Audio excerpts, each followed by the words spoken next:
Selamat siang, selamat sore, dan selamat malam. Kembali lagi bersama channel YouTube terbaik yaitu Crush Movie. Siapa sih yang masih belum tahu sama Crush Movie? Crush Movie merupakan channel YouTube yang bakalan setia menemani waktu gabut kalian nih. Yah, kita bakal mereview film dengan genre horor berjudul Insidious yang sequel kedua dari sequel kemarin. Kalau sebelumnya kalian udah tonton review film Insidious 1, nah ini nih kelanjutannya. Buat kalian yang belum nonton juga boleh ditonton di video kita yang sebelumnya guys.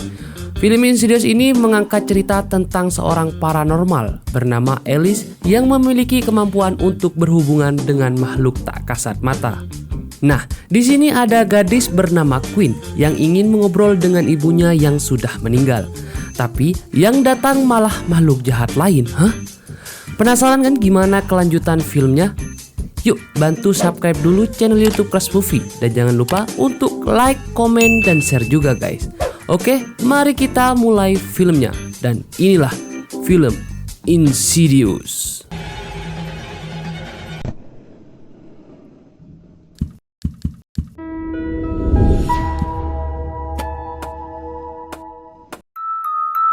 Di pagi hari yang cerah, seorang gadis bernama Queen datang ke sebuah rumah besar. Dia disambut oleh nenek-nenek bernama Alice. Queen mendapatkan alamat Alice dari ibu Josh. Queen datang ke Alice dan jelas dia minta diterawang. Tapi Alice menolaknya karena dia sudah berhenti melakukan profesi itu. Karena Queen datang jauh-jauh, Alice mengajaknya masuk. Alice tahu kalau Queen selalu mengajak ngobrol ibunya yang sudah meninggal setahun yang lalu. Dan dia ingin ibunya datang. Nah, di sini Queen meminta bantuan Alice karena Queen sangat rindu dan ingin bertemu dengan ibunya. Alice yang kasihan akhirnya membantu Queen dan mulai menerawang ibu Queen. Tapi hanya percobaan. Saat Alice menerawang, dia memanggil nama ibu Queen. Tapi bukannya bertemu dengan ibu Queen, Alice malah tersadar dan kaget. Dia sangat ketakutan karena ada makhluk yang menunggu dan akan membunuh Alice. Makhluk ini adalah nenek-nenek yang mengikuti Josh saat masih kecil. Alice akhirnya tidak sanggup dan menyuruh Queen pergi. Malam harinya seperti biasa, saat Queen akan tidur, dia memanggil nama ibunya. Tiba-tiba ada suara terdengar dari loteng dan Queen mencoba menelponnya karena dia mengira itu ibunya. Queen kaget karena suaranya tiba-tiba terdengar mengerikan. Esoknya, Eileen membantu ayahnya membangunkan adiknya dan bersiap untuk sekolah. Di sini, Eileen juga bersiap untuk audisi teater agar bisa lolos ke universitas impiannya itu. Alice belajar menghafal sambil menunggu adiknya siap-siap. Tapi ayahnya marah karena menganggap Alice tidak mau membantunya menyiapkan adiknya berangkat sekolah. Saat mereka berangkat, Queen bertemu dengan tetangga pria. Pria itu sepertinya suka kepada Queen. Dan ada nenek-nenek juga. Nenek-nenek yang agak stres dan memiliki suami yang sangat cinta padanya. Sampai di tempat audisi, Queen bersiap tampil. Tiba-tiba ada seseorang yang melambaikan tangan kepadanya. Queen kaget karena tiba-tiba orang itu hilang. Saat Queen tampil, dia agak gugup dan bahkan lupa dengan teks yang tadi dia hafalkan. Malamnya, Queen curhat kepada temannya kalau dia gagal audisi dan bikin dia tidak bisa masuk ke universitas impiannya. Teman Queen menyemangati Queen. Saat mereka akan pulang, ada seseorang tadi yang juga melambai kepada Queen. Queen tidak sadar kalau dia di tengah jalan dan tiba-tiba sebuah mobil menabraknya dengan kencang. Kondisi Queen sangat parah saat dilarikan ke rumah sakit. Saat Queen kritis, dia tersadar ada di sebuah ruangan gelap yang dikagetkan oleh makhluk menakutkan dan membuatnya melewati masa kritisnya. Queen koma selama 3 bulan dan baru sadar. Queen akhirnya boleh pulang ke rumah dengan kaki diperban dan memakai kursi roda.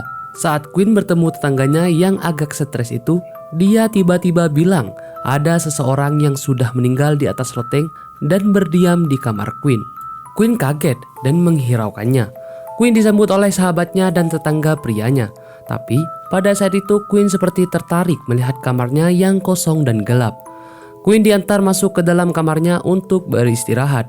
Ayahnya memberikan Queen lonceng untuk memanggil dirinya jika dia butuh bantuan. Pada malam hari, saat Queen akan tidur, dia merasa ketakutan saat melihat atap rumahnya. Dan beberapa saat kemudian loncengnya bergerak sendiri seperti ada yang memainkannya. Saat dia berbalik, ada seseorang yang menghampirinya.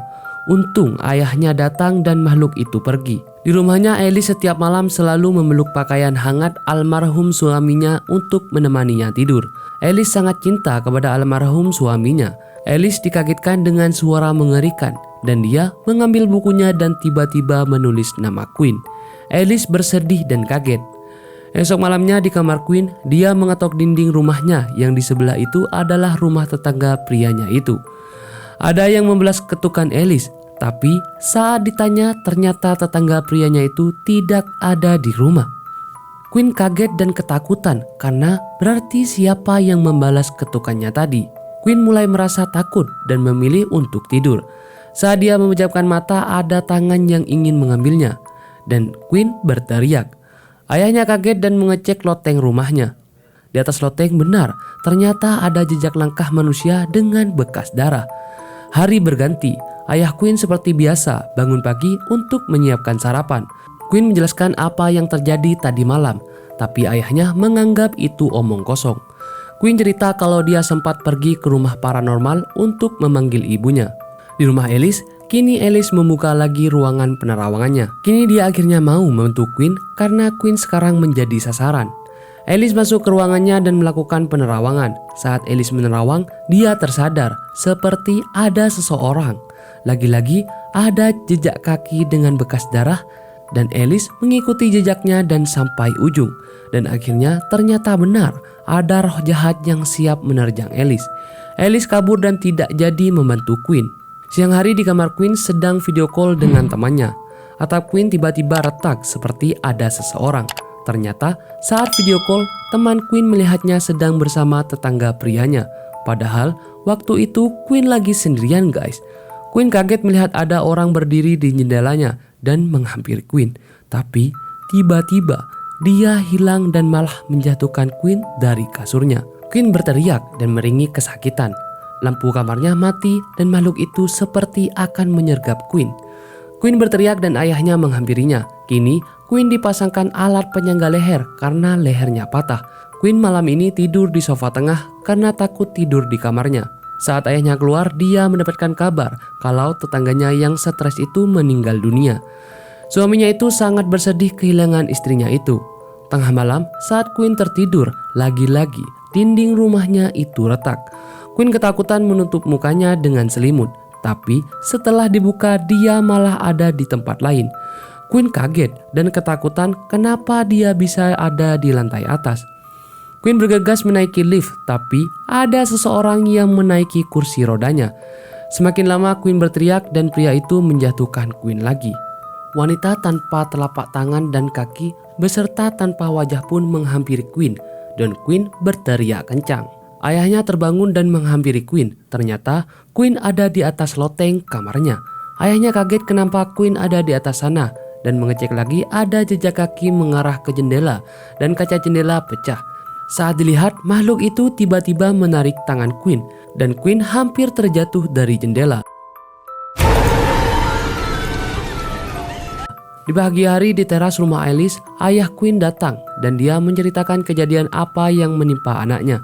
Ayah Quinn meminta Alice untuk membantunya, tapi Alice langsung menolaknya. Ayah Quinn tidak memaksa, tapi dia meminta Alice untuk menjenguk Quinn sebentar saja untuk melihat keadaannya. Alice datang ke rumah Quinn dan melihat kamarnya sudah retak-retak semua.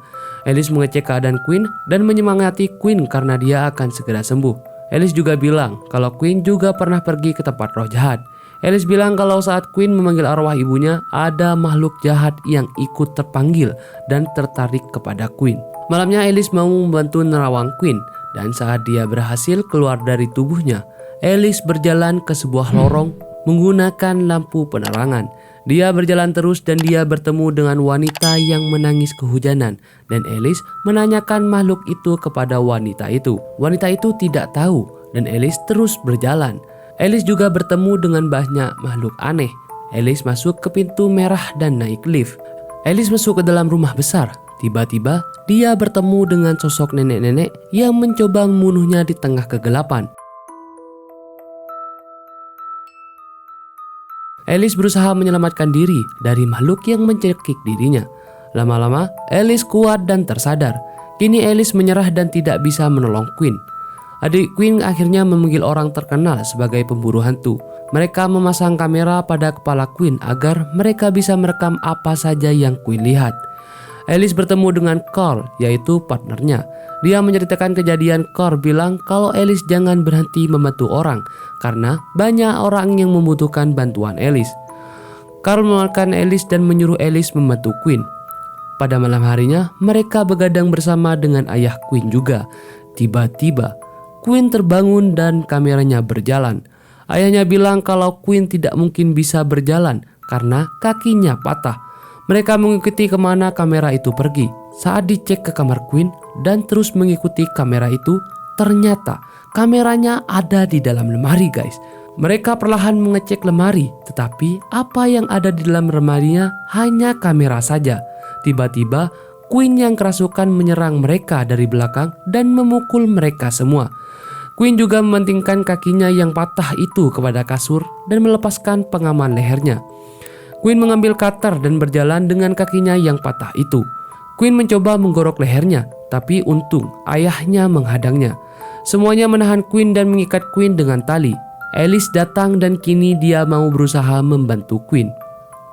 Alice bilang kalau roh ini menginginkan jiwa Queen dan kini separuh jiwanya sudah berhasil dia ambil. Dia berusaha mengambil separuhnya lagi agar bisa mendapatkan jiwa Queen seutuhnya. Ritual lagi dimulai. Dua pria yang tadi membantu merekam dan menuliskan apa saja yang dikatakan Alice. Alice berusaha menerawang dan kini dia keluar dari tubuhnya. Alice berjalan lagi dan bertanya kepada wanita yang kehujanan. Wanita ini menuntun Alice menuju tempat roh jahat yang mengambil jiwa Queen. Wanita ini ternyata peliharaan roh jahat itu dan kini dia ingin mengambil Queen menjadi peliharaannya juga. Alice masuk ke ruangan dan lagi-lagi dia ditahan oleh nenek yang berusaha membunuhnya. Karena kini Alice lebih yakin dia jadi lebih kuat dan melempar nenek-nenek itu. Alice berjalan dan melihat ada seorang pria. Ternyata pria itu adalah suaminya. Alice kaget karena suaminya juga ada di dalam sini. Mereka berpelukan melepas rindu dan suami Alice bilang kalau dia ingin terus tinggal bersama Alice. Jadi suaminya itu menyuruh Alice bunuh diri agar bisa tinggal bersamanya. Alice ternyata tidak sebodoh itu dan sadar kalau suaminya tidak mungkin menyuruhnya melakukan itu. Alice marah dan langsung memenggal wajah suaminya dan dia pergi dan berubah menjadi roh jahat yang akan mengambil Queen. Roh jahat ini datang dan Queen sudah menjadi peliharaannya, tapi belum seutuhnya. Alice mendorong roh itu dan membawa kabur Queen kabur. Queen terus berlari melewati lorong. Lagi-lagi makhluk itu menghadang mereka dan mengambil Queen lagi. Alice kini tidak bisa membantunya karena dia tersadar.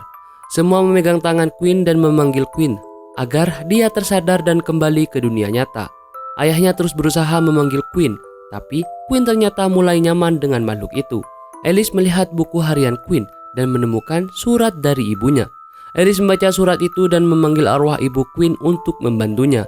Akhirnya ibu Queen datang dan membantu menyadarkan Queen. Queen sadar dan langsung melepaskan masker muka roh jahat itu dan kembali ke tubuhnya. Semuanya senang Queen bisa berhasil diselamatkan. Alice bilang kalau kini ibunya ada di sini dan selalu mengikuti kehidupan kemanapun Queen pergi. Queen menangis bahagia karena dia sangat sayang kepada ibunya. Alice dan dua pria itu juga senang berhasil bekerja sama mengusir roh jahat. Akhirnya Alice mengajak mereka bekerja sama untuk membantu orang lain yang membutuhkannya. Gimana guys? Filmnya keren banget kan? Antara tegang dan sedih ya. Nah, sampai bertemu di film selanjutnya. Jangan lupa guys, subscribe, like, komen, dan share. Dan jangan lupa juga hidupin tombol notifikasinya supaya channel Crush Movie semakin berkembang. Sampai jumpa lagi guys. See you.